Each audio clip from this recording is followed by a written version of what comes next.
Hello everyone, এখন বাজে রাত 10টা 48।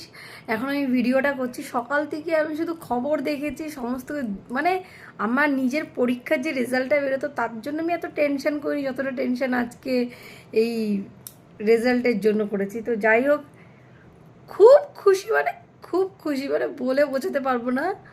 জিতে গেছে, হিন্দুরা জিতে গেছে।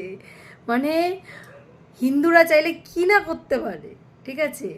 তো আমরা জিতে গেছি। এই দেখো, সেদিনের ভোটটা দেখিয়েছিলাম, আজকে দেখো কালারটাও ওঠেনি, এখনও রয়েছে একটু একটু। শুধু এই দিনটার জন্য অপেক্ষা করছিলাম, কবে আমরা জিতবো, মানে হিন্দুরা কবে জিতবে, সনাতনীরা কবে জিতবে। তোমরা চাইলে সব পারো করতে। তো জয় শ্রীরাম।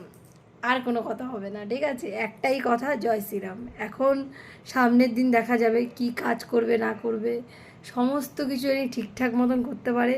এই চটি চাটা মহিলাটার মতন জানি কাজ না করে, তাহলেই হবে আমাদের জন্য, দেশের জন্য।